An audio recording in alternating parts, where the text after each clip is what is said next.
তাদের নেতা আসার পর সাকসু নির্বাচনকে আদালত ব্যবহার করে এটাকে পিছিয়ে দেওয়া হয়েছে। তারা যেভাবে করে শিক্ষার্থীদের অধিকার হরণ করেছিল, তারাও সেই অধিকার হরণের পথে যাচ্ছে। নির্বাচনে হারার ভয়ে বারবার কিন্তু তারা নির্বাচন বানচালের প্রচেষ্টা করেছে। আমাদের সাথে উগ্রতা দেখাচ্ছে, এদেরকে আমরা স্পষ্টভাবে চিনি।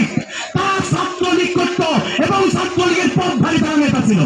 আপনারা জানেন শাহজালাল বিজ্ঞান ও প্রযুক্তি বিশ্ববিদ্যালয় ছাত্র সংসদ নির্বাচন অর্থাৎ সাকসু এটাকে স্থগিত করা হয়েছে এবং এই ছাত্র সংসদ নির্বাচন স্থগিতের প্রতিবাদে এবং আদালতকে ব্যবহার করে ফেসিবাদী আচরণের প্রতিবাদে বাংলাদেশ ইসলামী ছাত্র শিবির রাজশাহী বিশ্ববিদ্যালয় শাখা আজকে মানববন্ধন কর্মসূচি রেখেছে। আমরা গতকাল রাতেও রাজশাহী বিশ্ববিদ্যালয় কেন্দ্রীয় ছাত্র সংসদের পক্ষ থেকে মানববন্ধন কর্মসূচি বিক্ষোভ মিছিল রেখেছিলাম। আমরা সারা দেশ থেকে প্রতিবাদ জানাতে চাই। বিশেষ করে আমরা ছাত্র শিবির সংগঠন সবসময় চেয়েছি শিক্ষার্থীদের অধিকার রক্ষা করার জন্য কাজ করতে, সেটা যে কোনো শিক্ষা প্রতিষ্ঠানেই হোক না কেন। আপনারা জানেন রাকসুতেও 4বার নির্বাচন পেছানো হয়েছে একটা গোষ্ঠীর অপতৎপরতার কারণে। 35 বছর পর যে নির্বাচন অনুষ্ঠিত হওয়ার কথা ছিল সেই নির্বাচন 4বার যখন পিছিয়েছিল তখন নব্য ফেসিস্টদের এরকম আচরণ দেখে শিক্ষার্থীরা হতাশ হয়েছিল। তারপরও তারা ঠেকাতে পারে নাই। 5টা ছাত্র সংসদ নির্বাচন হয়ে গেছে এবং তারা পরাজিত হয়েছে সেই ফ্যাসিস্ট গোষ্ঠীটা। এখন সাকসু নির্বাচনকে তাদের নেতা আসার পর সাকসু নির্বাচনকে আদালত ব্যবহার করে এটাকে পিছিয়ে দেওয়া হয়েছে। বাংলাদেশের মানুষ, বাংলাদেশের শিক্ষার্থীরা এতটা বোকা নয় যে তারা বুঝবে না যে এই নির্বাচন পেছানো বা এই নির্বাচন বানচাল করার পেছনে কারা আছে, কারা হারার ভয়ে খেলতে চাচ্ছে না, এটা বাংলাদেশের শিক্ষার্থীরা বুঝে গেছে।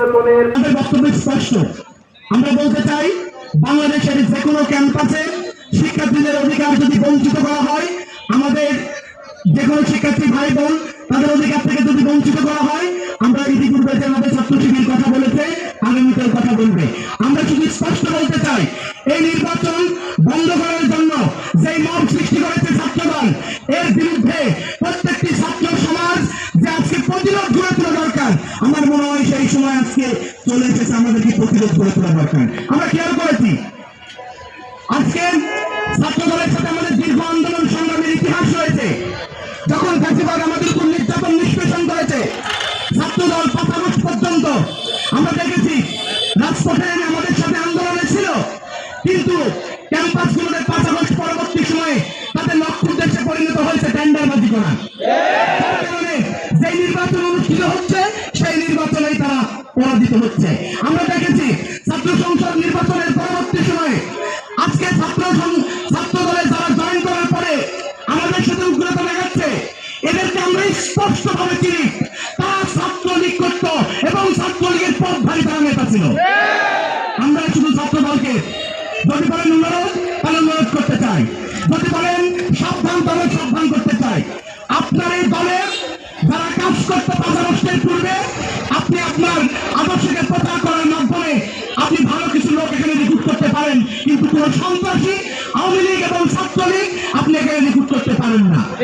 আপনারা জানেন যে 20 জানুয়ারি সাকসু নির্বাচন হওয়ার কথা ছিল, কিন্তু আমরা দেখলাম যে অন্যান্য ক্যাম্পাসের মতো বিএনপি এবং তাদের ছাত্র সংগঠন ছাত্রদল নির্বাচনে হারার ভয়ে বারবার কিন্তু তারা নির্বাচন বানচালের প্রচেষ্টা করেছে। এবং আমরা খুব দুঃখের সঙ্গে লক্ষ্য করলাম যে ছাত্র দলের কেন্দ্রীয় সংসদ নেতৃবৃন্দর উপস্থিতিতে 3 দিন ধরে নির্বাচন কমিশনের সামনে মব তৈরি করে এবং যেভাবে শেখ হাসিনা কোর্টকে ইউজ করে, সেই কায়দায় কোর্টকে ইউজ করে নির্বাচনের যে স্থগিতাদেশ করা হলো, এর মধ্য দিয়ে মূলত সাকসুর ছাত্রদের ভোটাধিকার, এটি অধিকারকে ক্ষুণ্ণ করা হয়েছে বলে আমরা মনে করি। এবং আমরা আজকের মানববন্ধন থেকে স্পষ্টভাবে বলতে চাই ইন্টারিম গভর্নমেন্টকে যে এই স্থগিতাদেশ উইথড্র করতে হবে এবং সাকসুর শিক্ষার্থীদের যে অধিকার, সেই ভোট অধিকার প্রয়োগের সুযোগ দিতে হবে। এবং তারা যদি এক্ষেত্রে মিনিমাম কোনো তালবাহানা করে, আজকে রাজশাহী বিশ্ববিদ্যালয়, ঢাকা বিশ্ববিদ্যালয় থেকে শুরু করে সকল বিশ্ববিদ্যালয়ের শিক্ষার্থীরা যেভাবে রাজপথে নেমে এসেছে, আমাদের এই কর্মসূচি অব্যাহতভাবে আরো কঠিন কর্মসূচির দিকে চলে যাবে ইনশাআল্লাহ। এই 5টি ছাত্র সংসদ নির্বাচনকে পেছানোর জন্য, 5টি ছাত্র সংসদ নির্বাচনকে বানচাল করার জন্য তারা সর্বোচ্চভাবে চেষ্টা করেছে। এমন কোন ভিন্ন চেষ্টা নাই যে চেষ্টা তারা করে নাই ছাত্র সংসদ নির্বাচন বন্ধ করার জন্য। সাকসু নির্বাচনে তারা প্রথমত ইসিকে ব্যবহার করেছে। ইসিকে ব্যবহার করে তারা প্রথমে ইসিকে দিয়ে বিবৃতি দিয়েছে যে বাংলাদেশে আর কোনো নির্বাচন হতে দেওয়া হবে না, কারণ জাতীয় সংসদ নির্বাচন হবে। পরবর্তীতে আমরা দেখেছি যে শাহজালাল বিশ্ববিদ্যালয় এবং সারা বাংলাদেশের ছাত্র জনতার প্রতিবাদের মুখে ইসি আবারও তাদের পূর্ব নির্ধারিত তারিখে শাসন নির্বাচন হওয়ার জন্য ডেট ঘোষণা করেছে। যখন তারা আর পারছে না, তখন তারা বিএনপি পন্থী আইনজীবী যারা আছে তাদেরকে দিয়ে কি করলো, হাইকোর্টে রেড করলো। তারা কি করলো, বিএনপি পন্থী শিক্ষক যারা নির্বাচন কমিশনে আছে তাদেরকে পদত্যাগ করালো। তারপর কি করলো, একটি ছাত্র সংসদ, ছাত্র সংগঠন, সেই ছাত্র দলকে ব্যবহার করে বিএনপি ইসির সামনে মব সৃষ্টি করার চেষ্টা করলো। সেই মবের উদ্দেশ্য কি? সেই মবের কয়েকটা উদ্দেশ্যের মধ্যে একটা হচ্ছে শাসন নির্বাচন তারা হইতে দিবে না। আরেকটা উদ্দেশ্য কি ছিল, যে ইসিকে প্রেসার দেয়া। কি প্রেসার দেয়া?